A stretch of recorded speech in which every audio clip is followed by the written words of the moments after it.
Hello everybody and welcome to Every Movie Ever. I'm your host Eric, and this is of course the show where we are reviewing every movie ever made, starting this week with A Wrinkle in Time. This is of course the most recent big budget Disney adaptation of the beloved, I want to say her name is Madeleine d'Engle children's book. A book that certainly loomed large when I was in grade school, and which I did try, I never read. I did try to read it recently. I'm sorry, I can't get into this book. Maybe it missed me. Maybe I missed the right age to be a Wrinkle in Time fan. I don't really know. But I was excited to see the motion picture. This is the one where you're, where I guess they're witches, where so this is a movie about a couple of smart kids whose dad has disappeared, and so the kids need to go on a trip through multiple dimensions, I guess, to try to find their dad, and they're aided by a group of three witches played by Oprah Winfrey, Reese Witherspoon, and Mindy Kaling. And they certainly all do a good job, as do the kids. The kids are very impressive children actors, and the movie is visually impressive. It's also admirably diverse, so that you have a bunch of different looking types of people in this movie. So it's, you know, it's going to be a lot easier for the children watching it to be able to picture themselves and people they know in it. It's a movie that I really do hope that kids can embrace, because it is impressively made, and like I said, it does have a lot of good messages. And it's a good movie. But it is also a movie that left me a tad cold. I felt a little bit distanced from it. I'm not really sure why that is. I suppose it could just be because this is not a movie that was made for me, and that's good, right? I mean, if I am nothing else, I am a white guy. And most movies are made for me, but really not all of them should be. Not even most of them should be. And if the reason that I don't connect with A Wrinkle in Time as much as I would have liked is because it's just not for me, then that is totes fine, folks. Totes fine. Still, it was a good movie that I did enjoy, which is why I'm giving Wrinkle in Time 3.5 stars.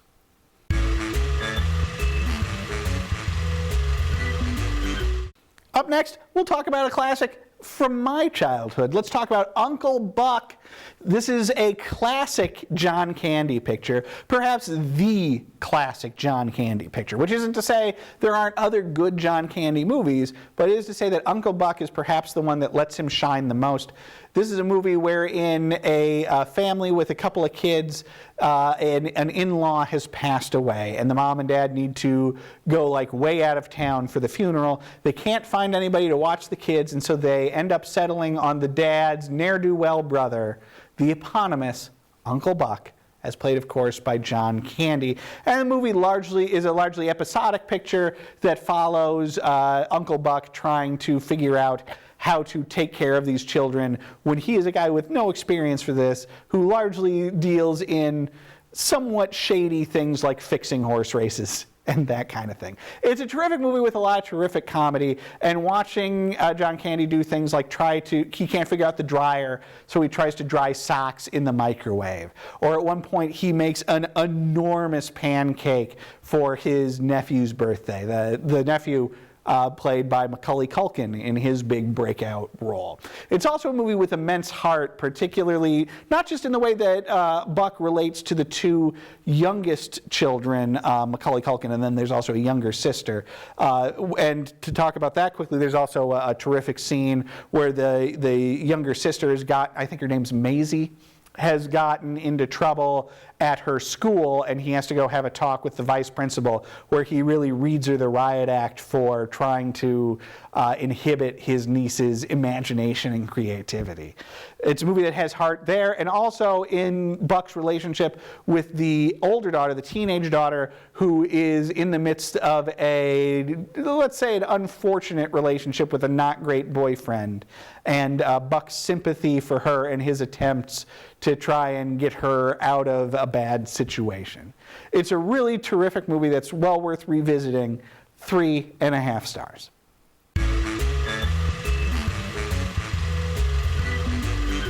Now it's time to get spaced out.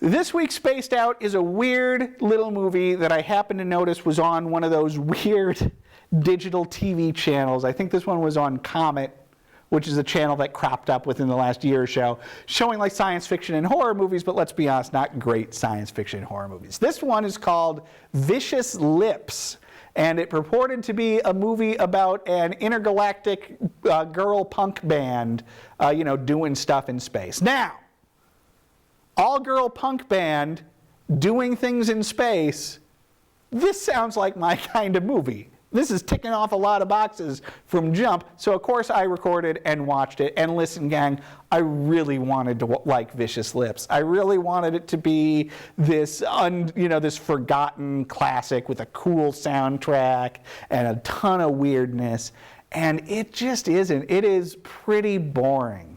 The songs are kind of fun, but they're also really forgettable. And there is some good makeup here, both for some of the creatures in the movie and on the girls themselves, but not nearly enough. The movie largely follows the band, the Vicious Lips, traveling from one planet to another, and their spaceship crashes, and then them trying to get off of the planet, and most of the movie is them trying to fix their spaceship, and it is so boring. This, to use a phrase I've enjoyed using a number of times on this show, feels like too little butter spread on too much toast. There is maybe 10 minutes of movie here, but unfortunately it goes on for like an hour and a half.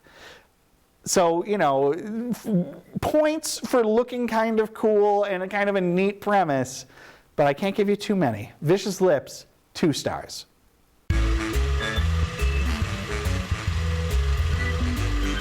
Now it's time for MST3 A to Z.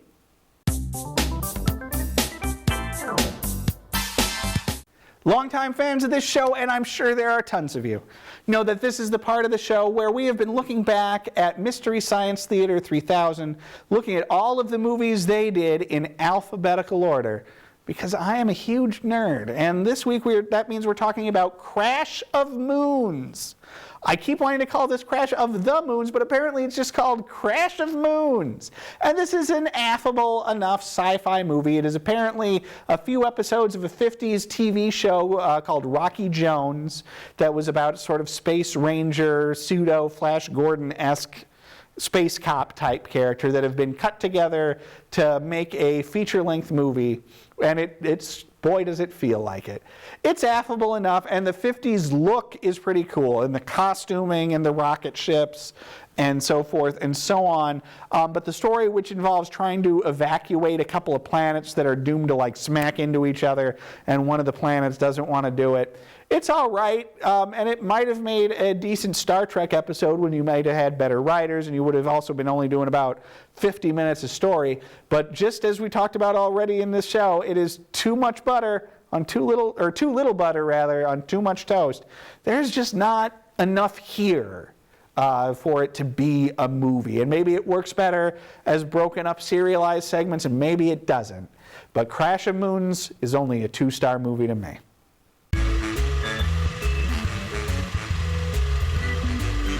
Now it's time for Docurama. This week on Docurama, we are looking at The Director and the Jedi, which may be the best bonus feature I have ever seen on a DVD. This is one of the bonus features that came with The Last Jedi, which if you've ever seen this show, you know I liked a bunch. And this is the big behind-the-scenes feature for how they made The Last Jedi, focusing in particular on the work of director Rian Johnson. It's an intimate and in-depth fly-on-the-wall documentary that really takes you through the whole journey of making The Last Jedi. And certainly there are a lot of questions it doesn't answer.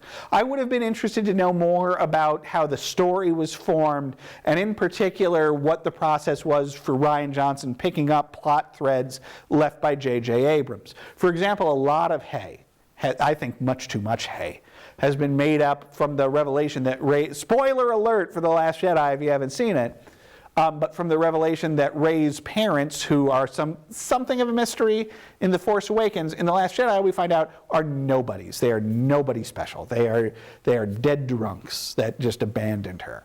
And there's I don't know about a lot, but there's a vocal segment of Star Wars fandom that's very upset about that. I would be very curious to know, did JJ have different plans? Did he, A, intend for Rey's parents to be somebody different?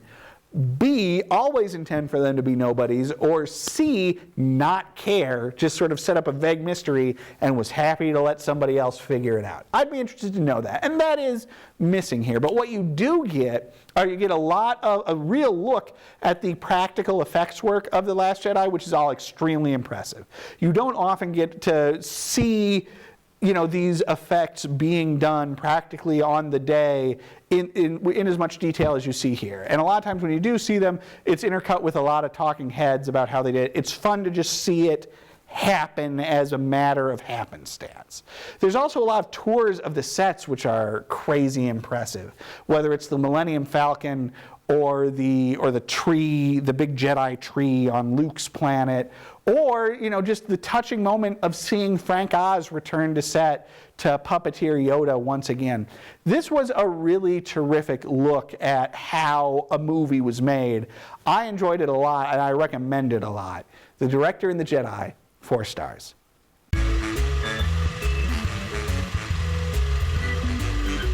Now it's time for nobody's favorite part of the show. This is the worst of the week.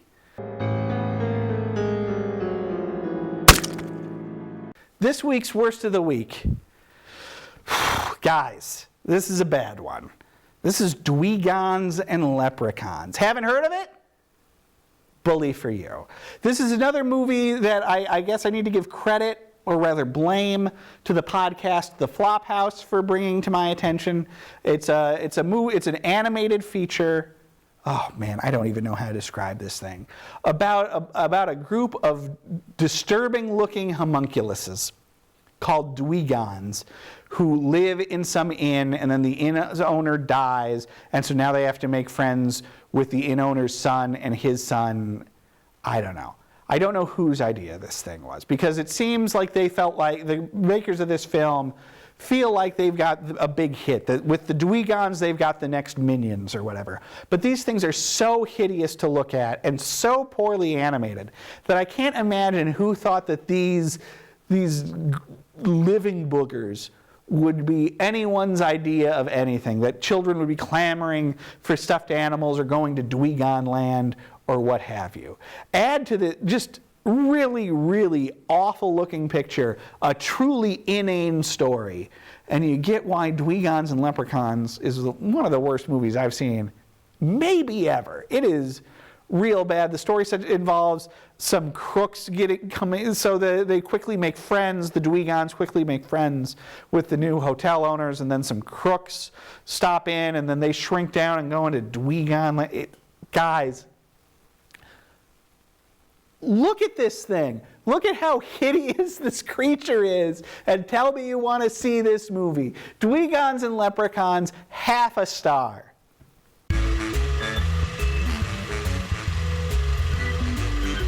Now it's time for the best of the bunch. Now folks, on this week's Best of the Bunch, I am going to need to be careful, because I'm going to talk to you about a movie that I could probably talk to you about for approximately 9 days straight. It is quite possibly my all-time favorite movie at this point, which I did not expect to happen. I did not expect for this movie to come out of left field and become, if not my favorite, certainly a favorite. And that movie, to stop teasing you, is Mad Max Fury Road. What a movie. So this thing came out a couple of years ago. It's the 4th movie in the Mad Max franchise, which had previously featured every movie ever persona non grata, Mel Gibson. Now, and they made 3 movies in the 80s about this former cop after the apocalypse dealing with life and, killing people and whatnot. And those movies were made by a crazy Australian director named George Miller. So the same director, incidentally, who also directed Babe, Pig in the City, and Happy Feet. This guy at like 70 decides he's going to make another Mad Max movie, and he's going to do it with Thomas Hardy in the place of Mel Gibson. Thomas Hardy, who had so memorably played Bane in one of the most bonkers performances of a major Hollywood picture, but which I, of course, loved. So, you hear, okay, they're making another Mad Max, and you're like, all right, that's kind of weird. And then you see the trailers, and you're like, hey, that looks really awesome. And then you go to the movies, and about the first 10 minutes of this movie are so weird that they threaten to melt your brain. And certainly this is a movie I went to see with my wife, and my wife, about 10 minutes in, was like, we might be walking out of this one. I don't know if I can handle this. And it's like, I get it. I get it. I was a little more in, but I certainly got it. And here's the thing. Then one of the most mind-boggling car chases happens, and you are in. You are in hard. Mad Max Fury Road is a movie of unprecedented carnage. It is a movie wherein Max has gotten himself abducted by an army of half-dead, cancer-ridden boys who are playing army under the leadership of a dude called Immortan Joe, who's some old military guy who's just trying to keep living and hold power over a bunch of people. So Max is in their custody. At the same time, Charlize Theron plays one of Immortan Joe's generals, a woman named Imperator Furiosa. This movie has the greatest character names of all times. And she goes rogue. She steals a tanker truck filled with gasoline, as they call it in the movie, guzzling, one of the rarest and most treasured substances on the planet at this point. And she has also stolen Immortan Joe's harem. Joe and his whole army of a ton of trucks, including a truck that is just a bunch of speakers with a guy on the front of it playing a guitar that shoots fire. They all go after Charlize Theron. They've brought Max along because Max is literally just a blood bag, blood donor to one of the soldiers. Max manages to get away, teams up with Furiosa, and the whole movie is a 2-hour chase across the desert where they drive across the desert to point B. They drive from point A to point B and then realize, let's just go back to point A. It is unbelievable. My review is never going to do this movie justice. It's a movie that has to be seen. The special effects, many of which are practical, and the stunt work, much of which is practical, is mind-boggling as people are jumping from car to car on these huge poles, shooting fire at each other. That you have these massive, monstrous trucks rumbling across the desert. You have these imaginatively made-up monster people in the terms of like Immortan Joe and his lieutenants, like there's a guy called the People Eater. You have these crazy character names. There's a doctor in this movie. Immortan Joe employs a doctor who's called the Organic Mechanic. This movie is bonkers beyond belief. And as I've said already, unprecedented carnage. Just stuff blowing up and tearing into each other and crashing and smashing all over the damn place. But it's carnage with a message, because again, this whole movie is about a woman in the form of Imperator Furiosa trying to save this other group of women from Immortan Joe, his harem, and his harem also through the course of the story learning to be their own people and to stand for themselves and to fight for themselves. It's a tremendous, tremendous movie, imaginative. It's a movie that you're going to see something new in every time you see it. If you like action or driving or chases or feminist messaging, then Mad Max Fury Road is the movie for you. It is a towering picture, the likes of which they're threatening to make a sequel, and while I hope they do, I don't think we're ever going to see anything like Mad Max Fury Road ever again. It certainly towers above all the previous Mad Max movies, which I didn't think was possible. Previously, the second Mad Max movie, The Road Warrior, had been an absolute classic of the action genre, and while it still is, it has largely been supplanted by Fury Road, which is in some ways a remake, because Fury Road largely takes The Road Warrior's third act and just makes it the whole darn movie. And whereas that third act of Road Warrior is one people talked about for decades as one of the great acts of an action movie, now we got something even more amazing with Fury Road, and it doesn't have Knucklehead in it either. Mad Max Fury Road truly might be my favorite movie ever made. 5 stars.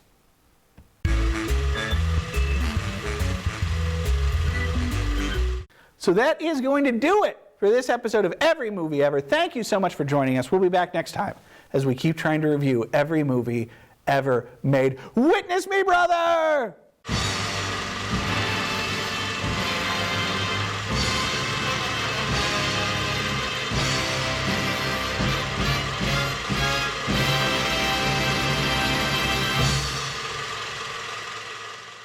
And don't forget to visit our website, northmetrotv.com/everymovieever.